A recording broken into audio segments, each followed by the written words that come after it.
هنا صوت المنتدى. صوت المنتدى بث إذاعي يأتيكم يومي الأربعاء والسبت من كل أسبوع، ومن الساعة 8 إلى 9 مساء أيام الأربعاء، ومن 9 إلى 10 مساء أيام السبت بتوقيت إريتريا. صوت المنتدى على الموجة القصيرة 15245 كيلو هرتز أو 19 متر باند، وعلى مدى 24 ساعة على القمر الصناعي النايلسات على 8 درجات غرباً، وعلى تردد 11678 بالاستقطاب الرأسي. صوت المنتدى إعلام مستقل وحوار وطني بناء. صوت المنتدى.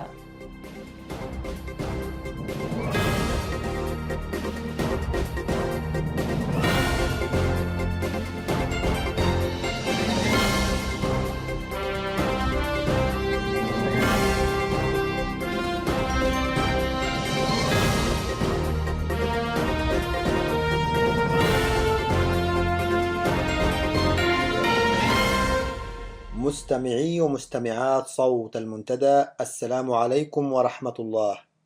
معكم في ساعة منتداكم ليوم الأربعاء 14 من يناير صلاح محمد زين، ونستهل الساعة كالمعتاد بنشرة الأخبار، والتي سيقدمها الزميل يوسف بوليسي. يليها تحليلا إخباريا حول تعامل الاتحاد الأوروبي مع الوضع القائم في إريتريا، ثم نتابع تغطية إذاعة المنتدى للتظاهرات المناوئة لمهرجان النظام السنوي بأستراليا، ونختم الساعة بلقاء مع الأستاذ سليمان آدم حسين حول ورش العمل المزمع عقدها في المملكة المتحدة بشأن كيفية التعامل مع لجنة تقصي الحقائق عن أوضاع حقوق الإنسان في إريتريا. وقتا مفيدا وطيبا أرجوه لكم.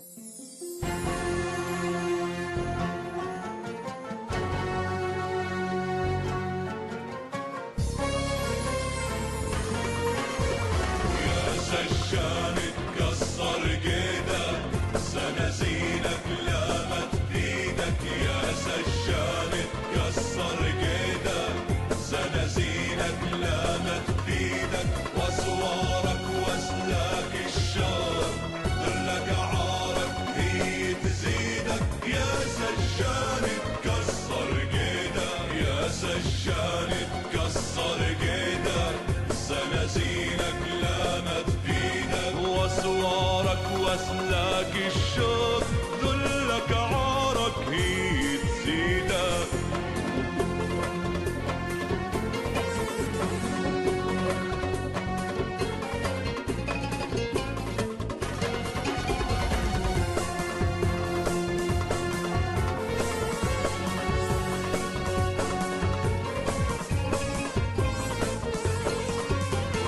السجن جسمي وين تروح؟ روح الطارد فيك الروح، روح الطارد فيك الروح. صوت المنتدى.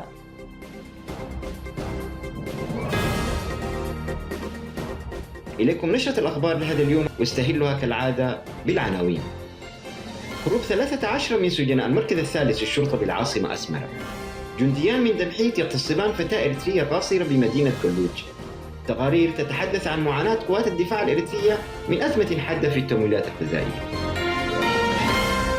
إلى تفاصيل العناوين وأخبار أخرى.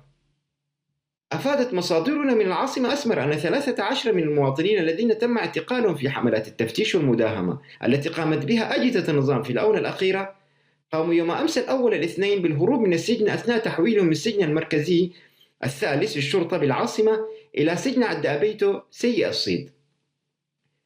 وأوضحت مصادرنا أن الشرطة قامت بإطلاق النيران الكثيفة التي سمعت على نطاق واسع في العاصمة أسمرة، والتي أدخلت الحلق والرعب بين أوساط المواطنين بغرض القبض على الهاربين، إلا أنها لم تتمكن إلا من القبض على واحد منهم في حي أخرية، بينما تمكن البقية من الهروب والاختباء، ولازالت الشرطة منهمكة في البحث عنهم وذلك بالتفتيش والانتشار الكثيف بأحياء العاصمة كافة.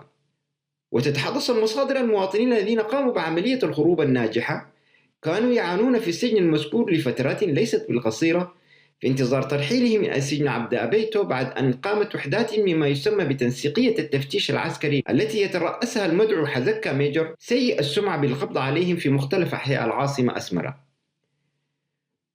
وتتحدث التقارير عن حضور المدعو حزكا ميجور إلى المنطقة بعد حدوث عملية الهروب، وقام بالتهديد والوعيد في حالة عدم تعاون المواطنين في القبض على الهاربين، إلا أنها استطردت قائلة إن التهديد وتخويف المواطنين لم تعد أدوات ناجحة في هذه الأوقات التي يلفظ فيها النظام أنفاسه الأخيرة، وأن الشعب قطع حبل الود الذي كان يكنه للنظام سابقا. وأصبحت الحادثة مثار حديث الناس وتندرهم على نطاق واسع بالعاصمة أسمرة، مما أدخل هيبة الأجهزة الأمنية القمعية في محك، واستدعى ذلك إلى دعوة عاجلة لاجتماع ضم قادة أجهزتها بالإقليم الأوسط، والذي خرج بقرارات تهدف إلى القبض عليهم في بيوتهم، ولم تتمكن هذه الأجهزة من القبض عليهم حتى الآن عدا مواطن واحد بحي أخرية. وأضافت نفس المصادر المجندين بالخدمة العسكرية الإلزامية سواء بالشرطة أو قوات الدفاع الإرثية الذين يقومون بحملات التفتيش والدهم بدأوا يظهرون تعاطفهم مع المواطنين وعدم رضاهم من هذه الحملات بصورة لم يسبق لها مثيل، مما شكل ذلك تحديا جديدا للقائمين على تنسيق هذه الحملات. وناشدت مصادرنا المواطنين اتخاذ الحيطة والحذر في جلساتهم الخاصة بالأماكن العامة، منبهة لتعيين جهاز الأمن القومي وجهاز الشرطة الإقليم الأوسط اللذين ينتابهم القلق والفزع من عملية الهروب المذكورة لجاسوسين ينحدران من العاصمة أسمرة بهدف التنصت على المواطنين وجمع المعلومات الخاصة بالهاربين. أفادت مصادر إذاعة صوت المنتدى من إقليم القاشبركة أن جنديان تابعان لما يسمى بالحركة الديمقراطية لتحرير تيغراي المعروفة بدمحيد قام بتاريخ 8 من شهر يناير الجاري باغتصاب فتاة إريترية قاصرة تدعى رحمة سرغاج، وذلك في الحارة المعروفة بحارة المجانين بمدينة كلوج. وقد قامت مجموعة من عناصر الجيش الشعبي كانت تقوم بدوريات الحراسة العادية بالمنطقة بالقبض على المعتدين وهم يمارسان الفعل الشنيع، واقتادتهما إلى مركز شرطة المدينة. وعلمت مصادرنا أن الحادثة أدت إلى امتعاض وغضب أهالي المدينة، مما استدعى قادة الوحدات المرابطة بالمنطقة والتابعة لما يسمى بدمحيد إلى منع جنودهم من الخروج من معسكراتهم والتواجد بالمدينة بعد 5:00 مساء تفاديا لأي حالات انتقامية قد يقوم بها المواطنون. وذهبت مصادرنا إلى القول أن الفاجعة فضلا عن الآثار النفسية والجسدية التي تعاني منها الضحية فإنها تؤكد الجرائم المزدوجة التي يتعرض لها الشعب الإريتري جراء ممارسات النظام وقوات ما تسمى بدمحيد. وقد قامت أجهزة النظام بنقل المجرمين اللذين ارتكبا الجريمة والمدعوين كيداني أطبها وسلمون إلى مدينة تسني بغرض حمايتهما من الملاحقة القانونية، بينما توجد أسرة الضحية في أوضاع نفسية مزرية نتيجة لعدم اعتراف قادة الأب الذي يعمل في مزرعة تابعة لفرقته بالجيش الاحتياطي بمنطقة فيسكو بالجريمة وإنكارهم لحدوثها. وقد خلقت السياسة التي اتبع النظام ضد شعبنا وتقريب الحركة الديمقراطية لتحرير تيغراي وجعلها خط الحماية الأول له وتقديم التسهيلات الضرورية لها في مقابل تجاهله أبسط متطلبات أفراد قوات الدفاع الإريترية كالغذاء والدواء والملبس وغيرها من التجهيزات اللوجستية. هذه السياسة أدت إلى تمهيد الطريق إلى ممارسة هذه الحركة لكل أنواع الجرائم دون حسيب أو رقيب. وتؤكد تقارير مصادرنا أن الحادثة وغيرها من الممارسات التي تقوم بها الدمحيد ضد شعبنا زادت من كراهيته وبغضه الشديد لها، وهي مثال لمستوى ما بلغته جرائم النظام وأتباعه ضده. قالت مصادر إذاعة صوت المنتدى من داخل الوطن أن قوات الدفاع الإريترية تعاني منذ فترة ليست بالقصيرة من أزمة حادة في المسائل اللوجستية نتيجة لفشل النظام في توفير المأكل والملبس وأحذية الشدة لأفرادها، مما اضطرهم ذلك للاعتماد على نفقاتهم الخاصة في توفير ما يحتاجونه من ملابس وأحذية وغذاء. وحسب مصادرنا لم يخفي الجنود تذمرهم وامتعاضهم الشح الموارد اللوجستية والتي عبروا عنها في الكثير من المناسبات من ضمنها الاجتماعات الكثيرة التي يعقدها لهم قادة الجيش، إلا أن مطالبهم لم تجد أذانا ساقية عدا الوعود الجوفاء التي لم ترى النور حتى اللحظة. وأضافت مصادرنا أن أسوأ ما يعاني منه أفراد قوات الدفاع الإريترية هو النقص الحاد الذي تشهده وحداتهم في المواد الغذائية، حيث أكدوا أن الجوع بدأ ينخر في أجسادهم التي أصابها الهزل الشديد، مما دفعهم ذلك للبحث عن مصادر تغذية بين أوساط الشعب الذي لا يختلف حاله عن حالهم في كل الأحوال.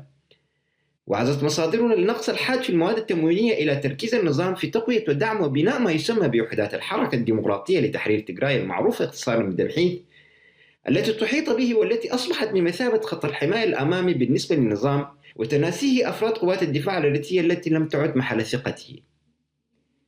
من المعروف أن اللوجستية في الجيش هي أساس كل العمليات، وتتضمن العديد من النشاطات المنفصلة ومنظمة، حيث يحدد الخبراء نوعية وتوقيت نقل الموارد إلى الأماكن التي تحتاجها الوحدات، فالتحكم في إيصال هذه الموارد هو أمر حاسم في استراتيجية المعركة، بما أن القوات المسلحة لا تستطيع الصمود بدون طعام ووقود وذخيرة، وتكبر الحاجات أثناء الحرب، لذا يبرز دور اللوجستية الحيوي والمحوري في تأمين المطلوب لبدء تنفيذ العمليات. من جهة أخرى، عقد بتاريخ 5 يناير الجاري بمدينة كرن اجتماع ضم مسؤولي التجهيزات اللوجستية بالفرق العسكرية التابعة لقوات الدفاع الإريترية لمناقشة سبل إيجاد الحلول لهذه الأزمة التي يعاني منها أفرادها، ولكنها انفضت دون نتائج ملموسة بسبب تكرار الوعود القديمة من قبل مسؤول التجهيزات في الجراج الحكومي العقيد كفلاي محاري، حينما ردد على مسامعهم الأسطوانة القديمة والمشروخة القائلة بأن الحكومة ستعمل على إيجاد الحلول المناسبة لهذه الأزمة في أقرب الآجال. اعتقلت السلطات الأمنية الإريترية يوم الجمعة الماضي الموافق ل9 يناير الجاري 15 شخصا من معتنقي المذهب المسيحي التجديدي المعروف بالأوساط الإريتريين بالبينتي، ذلك بكلية الزراعة الكائنة في منطقة حمل مالو بإقليم عنسبة. وجاءت الاعتقالات على خلفية عدم مشاركة أولئك الطلاب في القداس الديني الذي يقيم بالكلية بمناسبة احتفالات الطائفة الأرثوذكسية بأعياد السيد المسيح يوم الأربعاء الماضي. وحسب مصادر إذاعة صوت المنتدى من عين المكان، فإن الاعتقالات قامت بها مجموعة من الأشخاص التابعين للأجهزة الأمنية الإريترية، يرتدي أعضائها ملابس مدنية، داهموا الطلاب الأبرياء في عنابرهم وأقتادوهم إلى أماكن مجهولة، كما عقب ذلك تفتيش العنابر والاستيلاء على ممتلكاتهم الشخصية.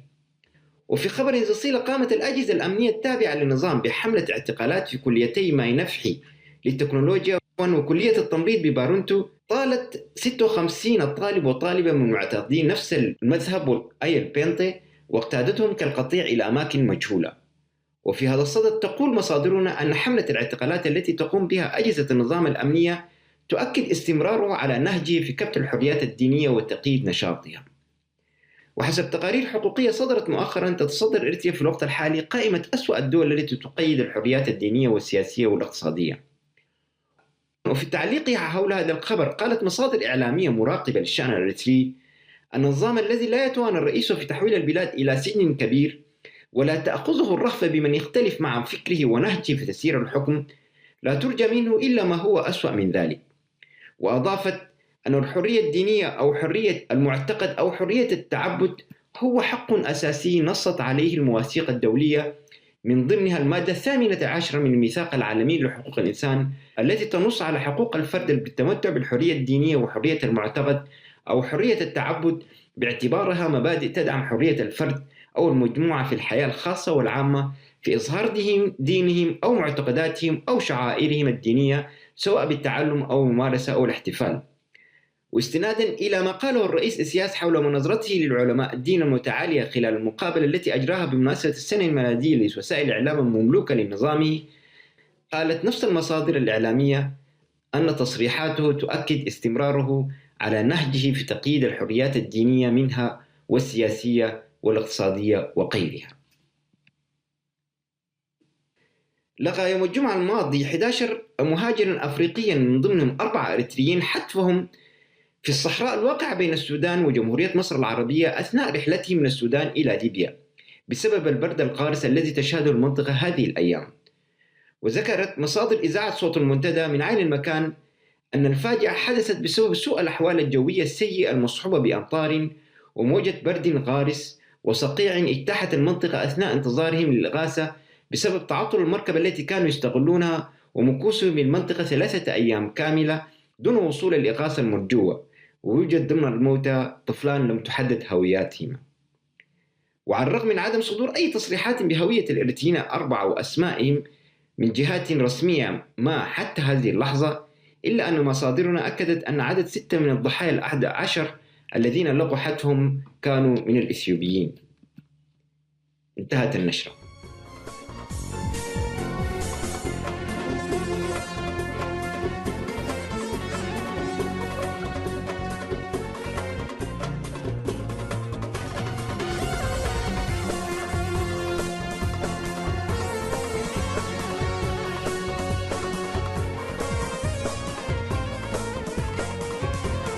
سجاني واهم إن فكر إن عزيمة رح تتكسر، إن عزيمة رح تتكسر. سجاني واهم إن فكر إن عزيمة رح تتكسر. أنا مغروس بخصرك خنجر، أنا مغروس بخصرك خنجر. ما تقدر تخلعني بإيدك يا سجان تكسر جيدك، يا سجان تكسر جيدك. زنازينك لا ما تفيدك.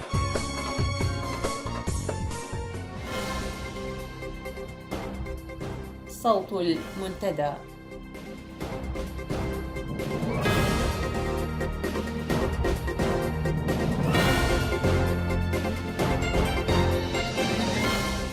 هل يكفي وصف الوضع في إريتريا بأنه غير مقبول؟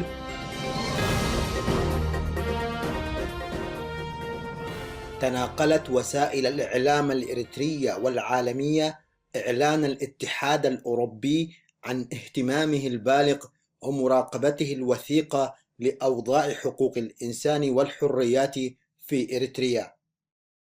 وجاء وصف مسؤولة الأمن والسياسة الخارجية في الاتحاد الأوروبي كاثرين أشتون للوضع الإنساني في إريتريا بأنه غير مقبول بعد ارتفاع عدد السجناء السياسيين، ودعت حكومة أفورقي إلى الوفاء بتعهداتها المحلية والدولية فيما يخص احترام حريات التعبير وحقوق الإنسان والكف عن التحرش بالمعارضين السلميين للنظام الحاكم. رغم أن كل ذلك صحيح، إلا أننا نرى أن وصف الوضع في إريتريا بأنه غير مقبول ليس بوصف كافي، فقد أصبح من الضروري إعلان إريتريا كمنطقة منذرة بحزمة من الأزمات الاقتصادية والمجاعات بسبب السياسات القاهرة وسوء الإدارة، والتي بسببها هاجر ما يزيد عن 50% من سكان البلاد، ومن تبقى منهم لم يزل يرزح تحت وطأة التدهور الاقتصادي المريع وسيطرة الحكومة على مجمل الأنشطة الاقتصادية والشح المزري في السلع الاستهلاكية. والشاهد على ذلك تدافع المواطنين لشراء بعض المواد الغذائية من معرض المنتجات السودانية الذي اختتم يوم الأربعاء الفائت، حيث أصبح ذلك التدافع مؤشرا واقعيا واضحا لحجم العوز وندرة المواد وخلو الأسواق منها. ومقابل تلك الندرة شهدت الشهور الثلاثة الأخيرة غلاء متناميا في الأسعار، تزامنت مع قرارات تلزم المودعين في البنوك بعدم سحب مبالغ تتجاوز 50,000 نقفة خلال الشهر الواحد بالنسبة للمواطنين العاديين، ونفس المبلغ أسبوعيا بالنسبة لأصحاب الرخص التجارية، مما يعني عدم توفر سيولة في المصارف وركون الحكومة لفرض سيطرة على التداولات المالية، إلى جانب تجميع الأوراق المالية من الفئات الكبرى لتمويل عمليات تهريب البضائع عبر الحدود من السودان، وتمويل شراء حصيلة المواطنين القرويين من الذهب المجمع بوسائل التنقيب التقليدي. نسبة للأسباب المذكورة اختفت العملات الورقية ذات الفئة 100 نقفة و50 نقفة من التداول في الأسواق، إذ يفيد المراقبون أن عزوف المودعين وإحجام الأثرياء عن إيداع أموالهم في البنوك والاحتفاظ بها في أماكن خاصة بعيدا عن متناول وسيطرة الحكومة أدى إلى تفاقم مشكلة توفر السيولة التي تشرع الحكومة الآن في حلها بإغراق السوق بأوراق مالية بلا قيمة شرائية تجري عملية الإعداد لطباعتها بمطابع صك العملة في الخرطوم. كما أنه وفي تزامن ضاغط تقلصت الحركة التجارية بشكل ملحوظ، وزادت مساحات القبضة والسيطرة على السوق من قبل شركة البحر الأحمر وبقية الشركات الحكومية وتلك التابعة للجبهة الشعبية، وانعدمت المواد الاستهلاكية المدعومة التي كانت توزع في تعاونيات الأحياء المعروفة بسلسلة دكان حدري، ووجدت كميات ضخمة من السلع المدعومة التي كانت مكدسة في المخازن طريقها إلى السوق الأسود ليعود ريعها لمصلحة قلة من المسؤولين. فغير أن إريتريا تحولت إلى بلد خاوي من السكان تقريبا، أصبحت أيضا بؤرة غير مسبوقة في تجاوزات حقوق الإنسان وانتهاكها بالقياس مع دول الجوار وعموم المنطقة والعالم، وازدادت إحصاءات اللاجئين لتصل إلى مئات الآلاف في إثيوبيا والسودان، وأعداد ليست بقليلة في جيبوتي واليمن. هذا وغيره كان دافعنا لأن نقول إن وصف الاتحاد الأوروبي لما يحدث في إريتريا بأنه محض غير مقبول غير كاف، وفيه تجني على الشعب الإريتري، لأن واقع الحال في البلاد مزري وعقيم ومؤذي ومسيء للإنسانية جمعاء. عليه نناشد الاتحاد الأوروبي والمجتمع الدولي برفع سقف النظر لأزمات الشعب الإريتري بحيث يتناسب حجم الفاجعة التي يعيشها، أقلها أن يتم الوقف الفوري للمعونات التي لا توظف في مساراتها الصحيحة والمفروضة، بل تتحول إلى دعم مباشر للآلة القمعية. من هنا ومن منبر إذاعة صوت المنتدى نجدد طلبنا بأن يكف الجميع، دول، منظمات أو حتى أفراد، من الإسهام في خلق أزمة للشعب الإريتري عبر دعمهم للطغمة الحاكمة في أسمرا. أرحى خلو ودبات وراسي ماني خزين سقام قلاسي بحر خلو نابعي لحنباسي هزبي الري خلو تقالاسي بعاليت هايمانو زسمري حق اندابا قدم زنبري كيهيدو موصبو زقبري كيهيدو موصبو زقبري ساما غالسو خيستا مغري الله خندو نحوا دكيري الله خندو نحوا دكيري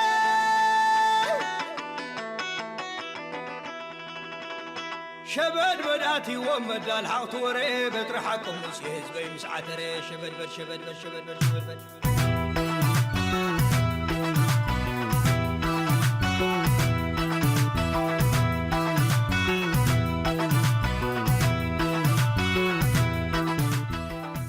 نفذت جموع من الإريتريين المقيمين في مدينة ملبورن الأسترالية ولساعات طويلة وعلى مدى يومي 9 و10 من شهر يناير الجاري وقفة احتجاج أمام القاعة التي أقيم فيها المهرجان السنوي للحزب الحاكم والوحيد في إريتريا، حيث هتفوا خلالها بالشعارات المنددة بسياسات النظام وبالمهرجان الذي وصفوه بمهرجان التسول وحفلة الرقص على جثامين الشهداء واللاجئين الإريتريين. وقد خاطب الوقفة عدد من الشخصيات السياسية والمجتمعية الناشطة، والتي أكدت على عمق تواصل الإريتريين في أستراليا مع أبناء بلدهم الأصل وتصعيد نضالاتهم من أجل حياة حرة لشعبهم وسلام وتعددية في بلادهم.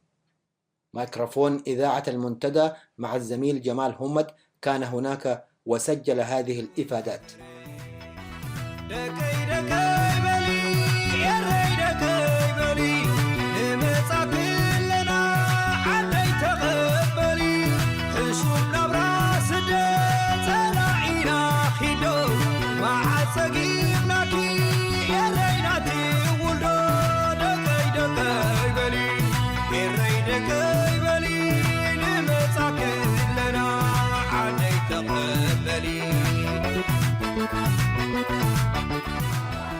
مستمعينا الكرام، السلام عليكم ورحمة الله وبركاته، وأسعد الله مساءكم بكل خير من منطقة ألبيون حيث يعقد المهرجان الذي سماه هنا النشطاء بمهرجان التسول.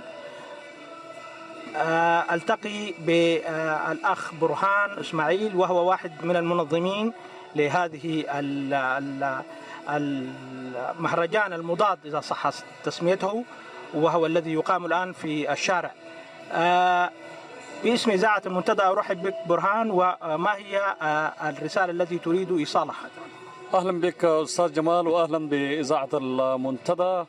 الرسالة التي نود تمريرها عبر هذه المسيرة هي أولا هذه المسيرة تقام للسنة 12، وهي مطالبها واضحة وصريحة، هي إطلاق السجناء سواء كانوا سياسيين أو صحفيين أو كتاب، وأيضا إطلاق سراح الشباب، الخدمة الوطنية التي لا نهاية لها، وأيضا الوضع السياسي الغير مستقر مع دول الجوار ومع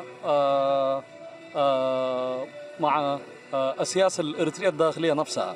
فنحن مطالبنا هي الحريات، حريات المعتقدات، حريات الصحافة، حرية التنقل، حرية الرأي، وأيضا ما يخص مثلا حرية الصحافة. ومطالبنا هي مطالب أساسية، يعني ليست هي مطالب كبيرة. نحن عايزين نعيش بحرية وسلام في وطننا، وأيضا مسألة اللجوء التي ليس لها النهاية. وعندما أقول اللجوء ليس اللاجئين خارج إريتريا، بل اللاجئين داخل إريتريا، المتنقلين من مكان إلى مكان. نعم. طيب، ما هي توقعاتكم في شكل هذا العام في المهرجان في هذا العام؟ المهرجان صراحة هو زي ما تقول عايزين يقول نحن أحياء. هذا المهرجان مهرجان فاشل، وله يمكن 3 سنين غير خسارة، ما عنده أي مكسب. ويوم امبارح كان تقريبا شاهد كافي بالنسبة للناس اللي حضروا المهرجان. فالحكومة عايزة تتسول كما نسميها نحن هنا، ويعني يجمع شوية فلوس باسم الفيستيفال والمهرجان. شكرا أستاذ برهان إسماعيل، وننتقل لناشط آخر. سيداتي وسادتي، إذاعة المنتدى كانت هناك. شكرا. ومستمعينا الكرام، كانت المنتدى في قلب الحدث، ونلتقي بالأستاذ السفير السابق محمد نور أحمد ليلخص لنا ما هي الرسالة التي يودون إيصالها للعالم عبر هذا المنشط.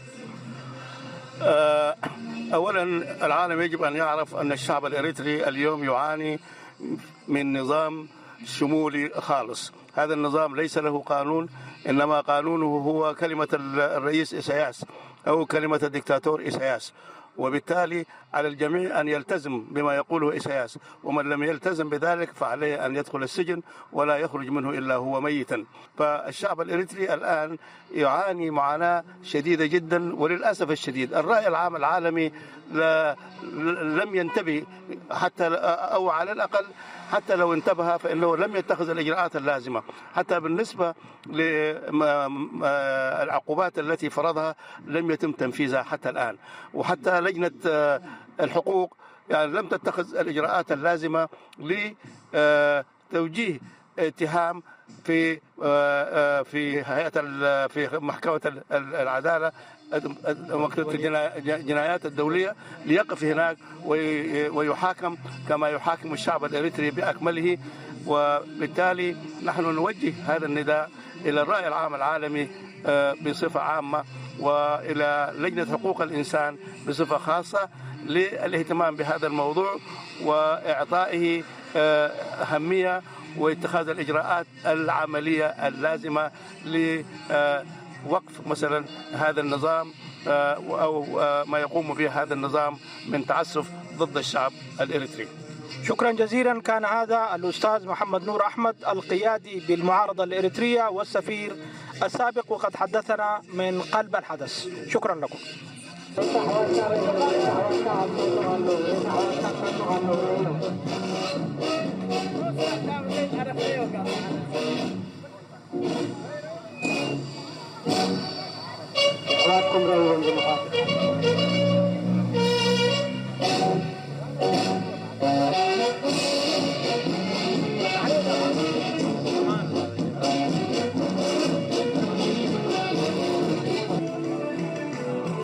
وأيضا نلتقي بالأستاذ أحمد الحاج الإذاعي المعروف هنا، ونطلب منه أن يحدثنا عن الفرق ما بين هذا المهرجان الذي يبدو عليه باهتا والمهرجانات السابقة، بكونه شارك في جميع المهرجانات التي عقدت خلال ال10 سنوات الماضية في هذه المدينة. نعم، شكرا جزيلا لك الأخ جمال. عاوز أبدأ أنا بالكلمة أو العبارة الأخيرة اللي قلت يبدو أنه باهتا. فعلا المهرجان من بدايته من عام 2001 تقريبا يعني كان بيصير هو باهت طبعا أكثر، وفي إحجام كبير طبعا عن القبول.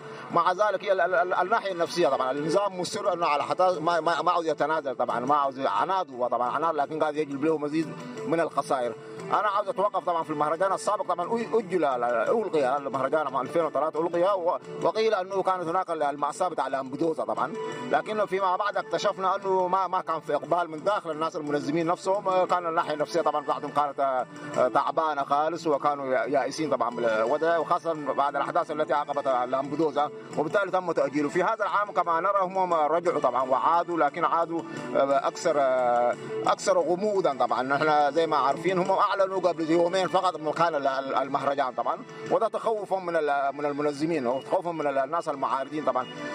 المظاهرة قاعدة تأخذ زخم كل سنة، وفي أفواج جديدة قاعدة تنضم عليها طبعا. أنا داير أركز أيضا على الجانب الاجتماعي والجانب الرغابي للمظاهرة. يعني في المظاهرة قاعدة عندها تأثير على الناس اللي قاعدين يجوا. في بعض الناس وكثار منهم عبروا يعني بنفسهم، قالوا نحن رجعنا لما قاعد نشوف المتظاهرين قاعدين يرجعوا من تلقاء أنفسهم. يعني هناك أيضا فئة طبعا لا يهمها المظالم الموجودة في أريتريا، الاضطهاد الموجود في أريتريا لا يهمه. يعني خلينا نشير بشكل صريح، هناك فئة من جالية تجارة أو جالية تجراوية دي بيهم أنه كيف تدخل وكيف تقضي ساعات من الرقص وساعات من المرح. هذه الفئة هو اللي قاعد يستعين بها دلوقتي النظام من دواعي التصوير طبعا. كل ما قاعد نشوفهم في الفيديو أو ما يعرضوا في الإعلام النظام هم جزء كبير منهم بالحقيقة هم من التجراء. يعني المظاهرة طبعا موجودة فعلا، الرفض موجود، وملبورن كما قلنا يعني أول مدينة وأول جالية هي رفضت النظام، وبعد ذلك عدوى الانتقال الوطني طبعا انتقلت إلى الجاليات الأخرى. وأنا أعتقد يعني المظاهرة في متساعدة، وتيرتها متساعدة، الرفض موجود. وكما أشرت أمس يمكن أشرت في أحد المواقع موقعنا تقريبا أنه هناك صراع في المبادئ. نحن دلوقتي ما عاد نركز على مسألة العدد، هناك في صراع بتاع مبادئ. نحن قاعدين نحارب هذا الظلم الموجود، هذا الاضطهاد الموجود، قاعدين نطالب بالتغيير الوطني، التغيير في كل الأسئلة. النظام هو دلنا، نحن لو ما لقى الناس المتظاهرين ده طبعا حيلقى ارتياح وحيشيع انه عنده رضا في استراليا. ونحن عاوزين نعكس عاوزين نرفض هذه الصورة عاوزين ننقلها للشعب. يعني عايزين تنفوا انه لا رضا لهذا النظام في استراليا. عاوزين نبعث رسالة الى شعبنا في الداخل انه النظام مرفوضنا، النظام مكروهنا، النظام ليست له قواعد. هو طبعا نحن ما نكذب نقول هذا النظام وهذا الحكومة طبعا عندنا ميزانيات، لكن هم مستمرين في هذه الناحية المادية فحسب. شكرا. هذا كان الأستاذ أحمد الحاج، شكرا لك. أنت حكومة الجوع.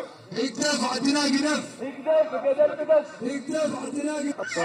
Down, Isaias. Down, Isaias. Chris, thank you very much for your comment and showing your solidarity with us on behalf you are acting for. We really pass our thanks to whoever you are acting for. Thank you very much, Chris. Down, Isaias. Down, Isaias. Down, Isaias. Down.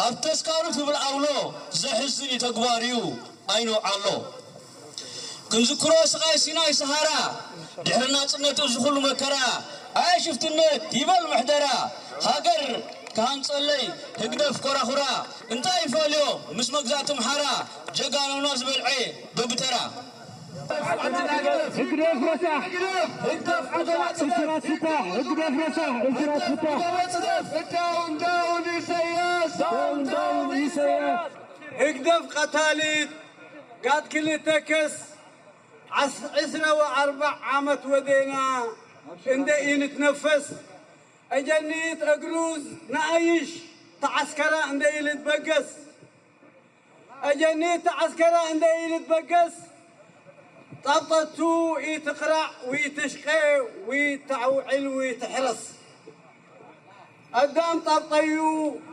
يتعوعل ويتشقي ويتحرس كلاشين كنفع كاسك كذا مبقس كان دي كذا كم سبع تاجي بس وعلى هامش المظاهرة أو الوقفة الاحتجاجية التقينا بالمناضل تخستي هابتوم، وهو مناضل سابق في الجبهة الشعبية لتحرير إريتريا، لكي يقيم لنا الهدف من هذه الوقفة الاحتجاجية. زي حجين قورز لنا سلام سلفي مبل عسر تخلطنا سلام سلفنا كم حجين قورز نبرنايو كان ملأختو نتي هقدف بسم فستيفالات كم محلال فوز زلي ملأختي نعون مقوام منبر نتي مسرتو زغبرو وغايلان دانكيران هقدف نعون مقوام يكوننا ندويلنا زلنا كند علامة هقدف بسم فستيفال عمت مسي زدليو بوليتيكا وبروباغاندا زكايدلو كندي مدرخيو وقلنا دما نايت الدمس زي والحزبي دمس نسمع كل جزء عمت مسي عبتسم زغورو فستيفالات ملقطاتنا نمتحللاف نغورو سلاماو سلفيو خمس سمعوا زلهم بزه حزبي مسي زلو زنخالاي معلت نغورو زلنا سلاماو سلفيو تمالو نيرو تمالي برتاز ولا ماي زوقع نيرو جن سب نتي زنبرنا ماي كنتات تصاويرو نت سلاماو سلف كايد وي مالتي سلازي معر نايتي زغورو فستيفالات نا زما بزلنا تقاومت دما معر نايتي قداي نغورينا مالتي سلازي ملغتاتنا تقاومنا نتي سرعات نمتحللاف نغورو زلنا سلاماو سلف مخاني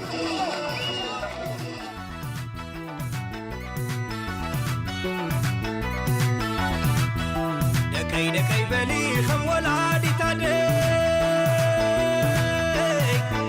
حزب غير زيدي غزيدي هنقوطنا صنت مكيدنا بعقلي لينا يتحملنا لمخار تمالي لينا يتحملنا لمخار تمالي أني تحبسوا يلا زلق سنيك حبك دمك ذاتي حجز قلالي عيت النقرن كندي حلو بزلت قبري قزينا مغنغا متالن واري كوقيحي هزبي كوقيحي إري بترحكم موسي هزبي وحتري دكي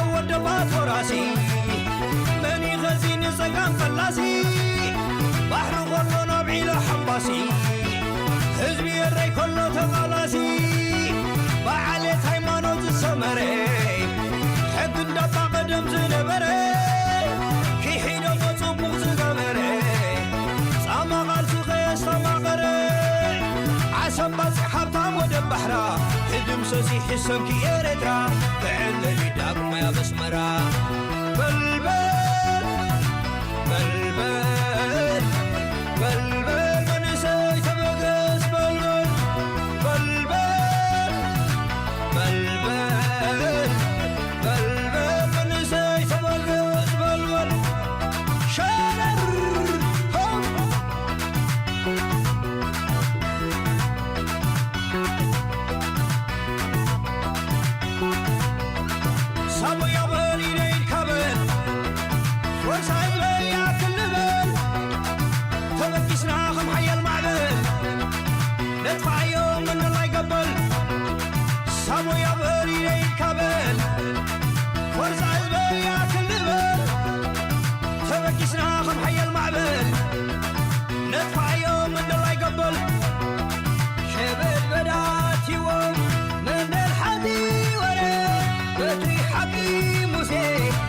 حزبي مسعى ترى شبل شبل شبل آتيوم من الحدي ورا بتي حقي موسى حزبي مسعى ترى بل بل من سيد القاس بل بل حي تبارك بل بل من سيد القاس بل بل نحن زهاقر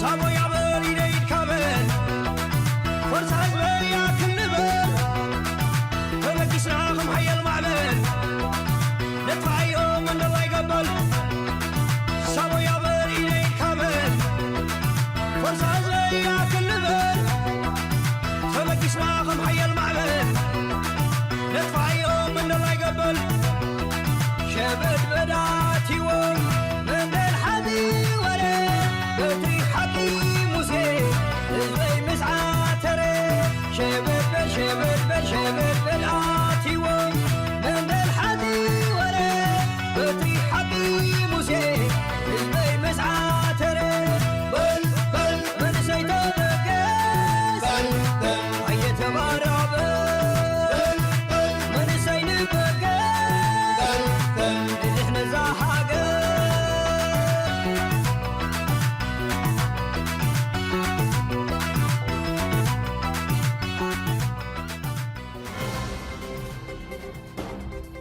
صوت المنتدى. مستمعي ومستمعات صوت المنتدى، أرحب معكم بضيف لقاء المنتدى لهذا اليوم الأستاذ سليمان آدم حسين، رئيس منظمة مواطنون من أجل الحقوق الديمقراطية في إريتريا المعروفة اختصارا بسدري. وسيكون محور حديثنا في هذا اللقاء بشأن ورشة عمل حول طريقة العمل مع لجنة تقصي الحقائق بشأن انتهاكات حقوق الإنسان في إريتريا. مرحبا بك أستاذ سليمان. مرحبا الأخ صلاح، أحييك وأحيي كل مستمعي إذاعة المنتدى. حياك الله، أهلا وسهلا بك، وكل سنة وأنتم طيبين. كل سنة وأنت طيب. قرأنا وتابعنا في مواقع الإنترنت الإريترية وصفحات التواصل الاجتماعي إعلان بشأن إقامة ورشة عمل حول لجنة تقصي الحقائق وكيفية التعاون معها. إلى جانب منظمتكم هناك 3 منظمات مجتمع مدني. هل حدثنا عن هذه الورشة وعن المنظمات المشتركة معكم؟ أيوة نعم الأخ صلاح، هناك ورشة في 17 من هذا الشهر في مدينة برمنغهام، وفي اليوم التالي هنا في مدينة لندن في هولوي ريسورس سنتر. وهذا أول حلقة من مجموعة أنشطة بالتنسيق مع 3 منظمات أخرى اللي هم منظمة ريليز إريتريا ومقرها لندن، وكذلك منظمة حقوق الإنسان اللي هي مقرها لندن كذلك، وبالإضافة إلى منظمة سويرة لحقوق الإنسان، ده بجانب منظمة صدري اللي تفضلت أنت بذكرها.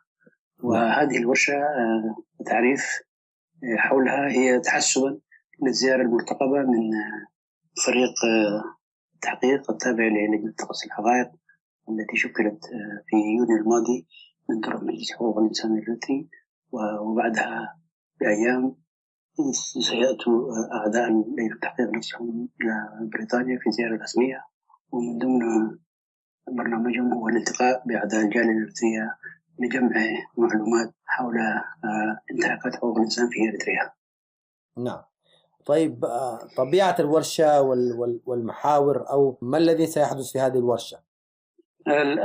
الورشتين، ورشة برمنغهام، والأولى هي طبعا في مدينة برمنغهام اللي هو يوم السبت 17 في يناير. نعم. و18 يناير حتكون في لندن.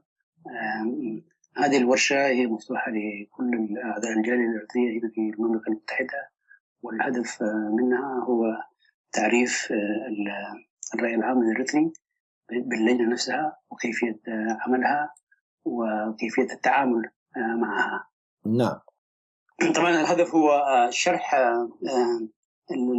هذه الأقوام من لجنة حقوق الإنسان، المجلس حقوق الإنسان بالأحرى التابع للأمم المتحدة كما تعلم. قرر في الدورة 26 التي عقدت في يونيو الماضي في مدينة جنيف بعد الاستماع إلى تقريرين من تقرير المقرر الخاص للمرة الثانية طبعا المقرر الخاص لحقوق الإنسان في إريتريا. تداول المجلس حول وضع حقوق الإنسان المتردي في إريتريا، واتفق الجميع على ضرورة إيجاد آلية أقوى، وبالتالي تم إنشاء أو تم اتخاذ قرار إنشاء لجنة قص الحقائق اللي هي تعتبر أعلى درجة ممكنة في التعامل مع وضع حقوق الإنسان في أي دولة، يعني بما لديها من إمكانيات وصلاحيات وبما لديها من جانب تحقيقي، فهي تعتبر نقلة نوعية في طريقة التعامل مع وضع حقوق الإنسان في إريتريا. وهذه اللجنة تم الإعلان عنها بشكل رسمي من قبل رئيس المجلس في سبتمبر العام الماضي، وبدأت أعمالها رسميا في شهر نوفمبر، في شهر 11 نوفمبر الماضي. ومن ذلك الحين قامت بزيارات لكذا دول أماكن تواجد الإريتريين، وتقدمت كذلك بطلب لزيارة إريتريا، ولم تحصل رد من الحكومة الإريترية كما عرفنا لحد الآن. وفي هذا السياق كذلك قررت زيارة المملكة المتحدة التقاء بالجهات المعنية هنا، ومن بينها أعضاء الجالية الإريترية ومنظمات حقوق الإنسان في إريتريا. طيب، هناك سؤال يخطر على البال دائما، هذه اللجنة تلتقي بإريتريين وتتحقق أو تسمع إفاداتهم؟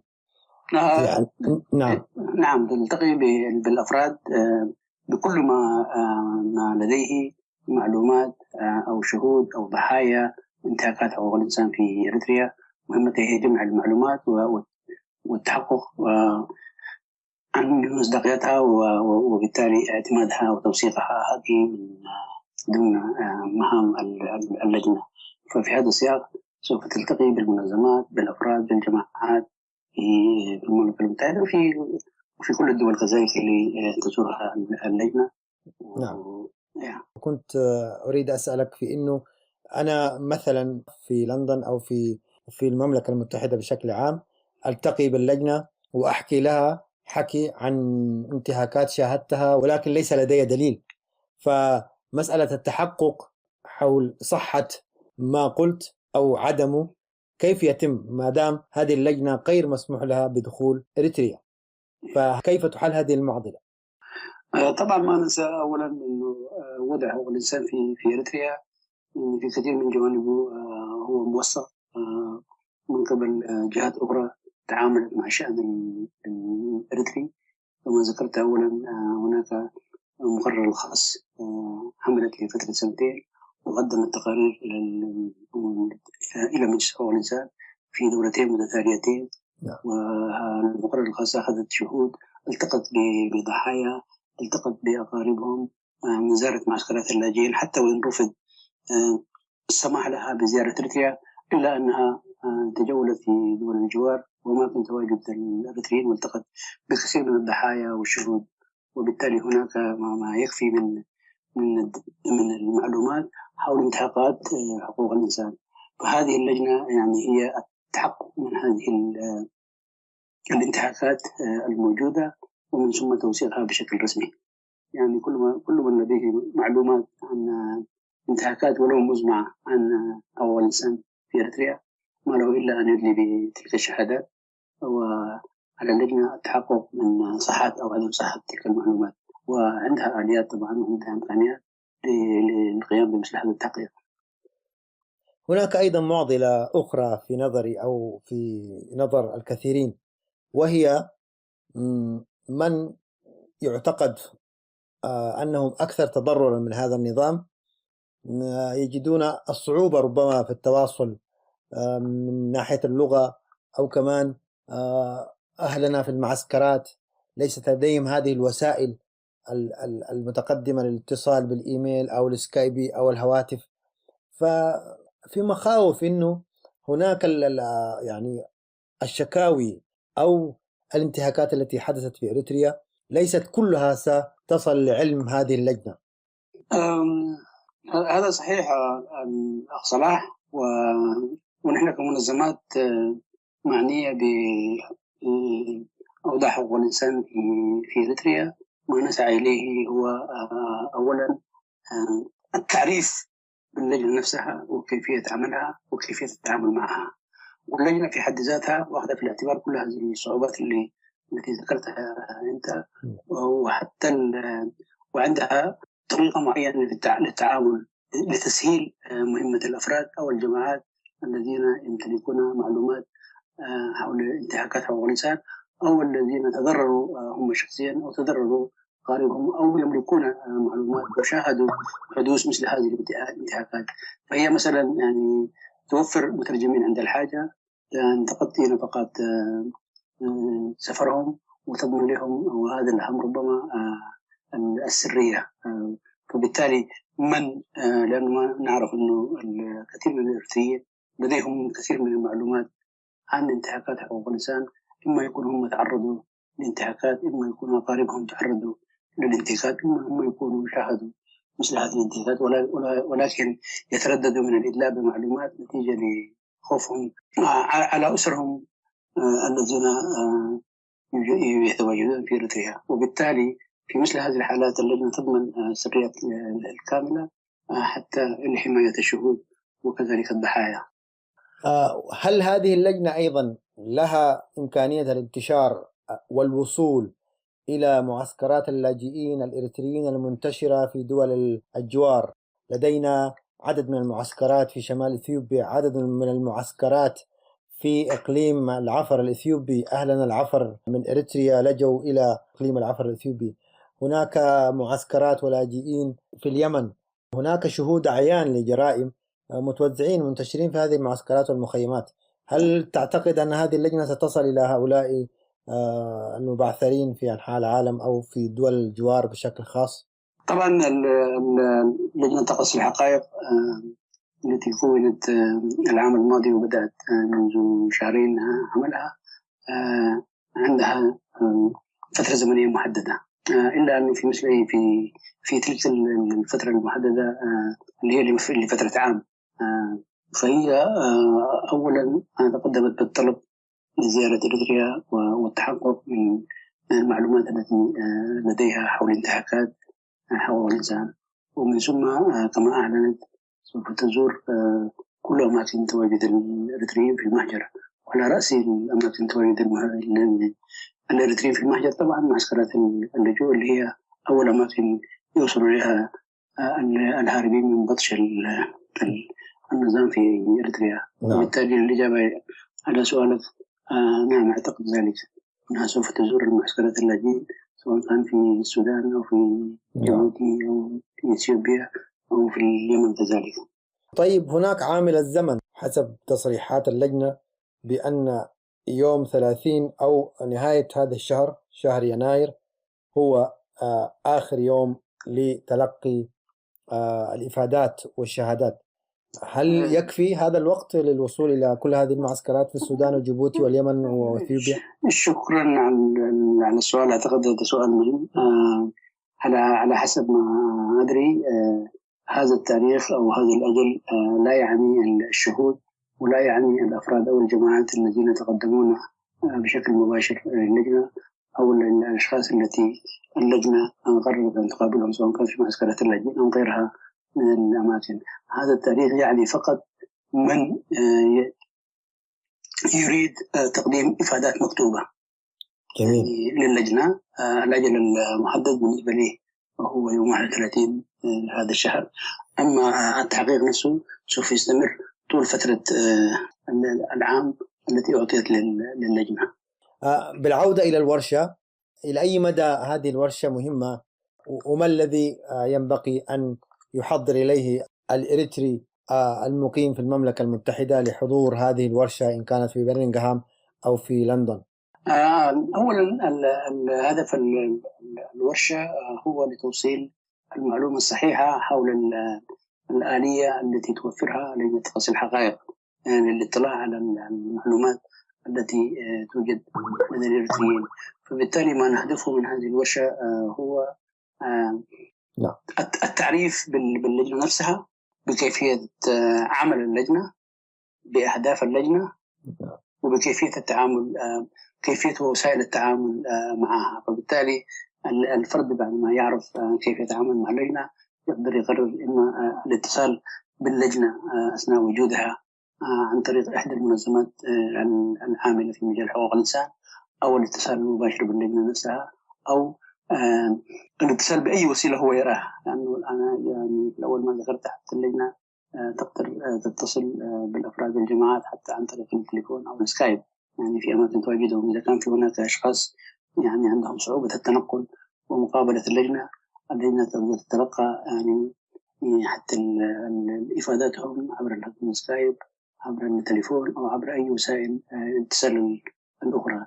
فما هدفه من هذه الورشة هو التعريف بكل هذه الوسائل، التعريف بأهداف اللجنة والفائدة من التعامل مع اللجنة، والأهم من ذلك تشجيع الإريتريين لإدلاء المعلومات التي يمتلكونها، لأنه هذه هي فرصة ذهبية للإنسان الإريتري حتى قضايا حقوق الإنسان التي يعني طالما عانينا منها توصل إلى المحافل الدولية وتوثق بشكل رسمي.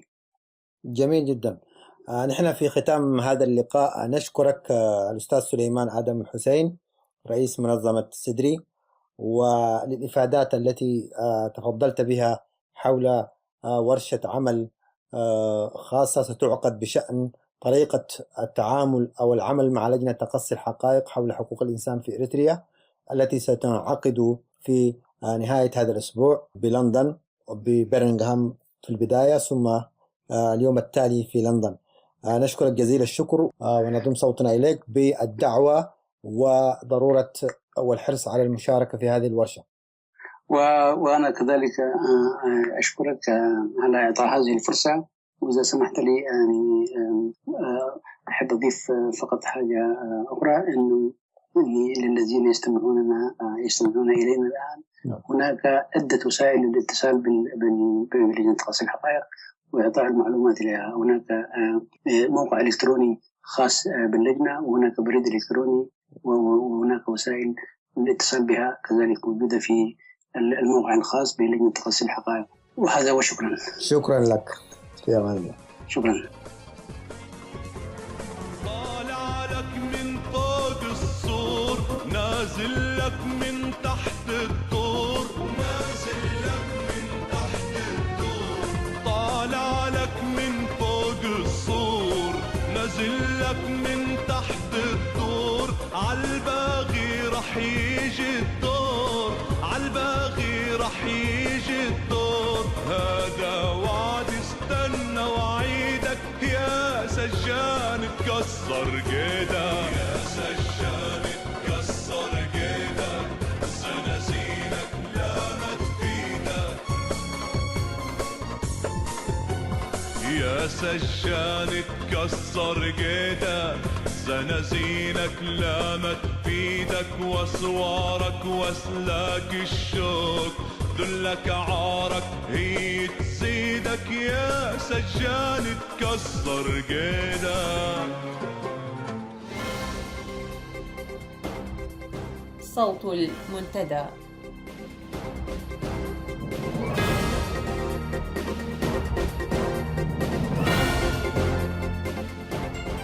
بهذا وصلنا وإياكم إلى ختام ساعة اليوم.